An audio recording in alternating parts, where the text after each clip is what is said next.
Salve terceiro, tudo certo? Bom, é o seguinte, tiveram umas dúvidas aqui sobre a mesma técnica de fracionamento, tá? Nas questões 5 e 8, tá? Então, flotação. Bom, flotação é usado água, é feita uma lavagem, então eu preciso estar tendo que separar materiais de densidade diferente. Então, quando eu passo uma corrente de água, o material mais leve vai correr com a água, vou fazer uma separação. Na questão 5, que está falando que os caminhos da mineração até a lama. O processo de mineração funciona mais ou menos assim. Identifica-se uma mina com concentração de ferro. As mineradoras começam a lavrar, que é o processo de extração do minério, com explosivos para desmontar a rocha. Depois o minério vai para a britagem e moagem para reduzir o tamanho dos grãos até que o ferro vire pó. Isso é feito em usinas específicas e não leva água. Bom, veja bem, essa etapa final que não leva água, toda a etapa anterior, desde os explosivos, a separação, ali é que leva água, aí é que forma aquela lama que a gente teve os problemas das barragens, nessa etapa, é aí que entra a flotação. Então, das alternativas, a gente tem justamente na alternativa A, que uma das etapas de refinação do minério de ferro é a flotação, a qual é utilizada com a ajuda de um líquido com densidade intermediária em relação aos componentes da mistura. Então, separar material mais, menos denso.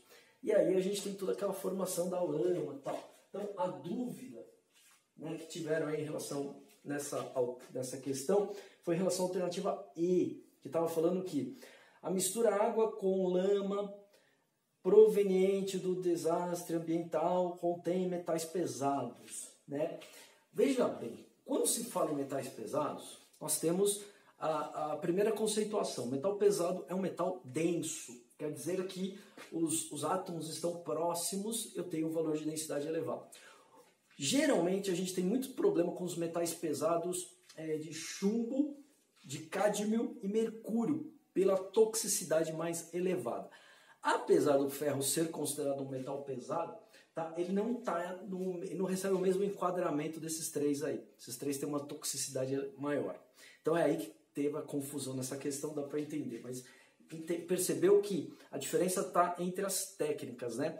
Na flotação é aquela etapa responsável pela formação daquela lama que causou aí os desastres ambientais, porque depois tem que ficar contendo esse material, isso é complicado. A outra, que era a questão 8, que a gente tem que a flotação é um dos métodos de beneficiamento do carvão mineral. Isso é possível porque a fração rica em matéria carbonosa e a fração rica em cinzas apresentam diferentes. Bom, aí é o seguinte, quando você queima carvão ali, está fazendo um churrasquinho, nesse caso está falando de carvão mineral, não é o vegetal, mas sobram as cinzas, certo? As cinzas são óxidos de metais que formam ali, ou seja, é um material incombustível. Então essas cinzas, né, a gente tem ali a diferença de densidade. Uma parte é a fração carbonosa, outra é a rica em cinzas. Então a gente usa a flotação para separar materiais de diferentes densidades. E aí a gente tem na alternativa B, densidade. Tá? Então é isso, gente. Valeu, saudações.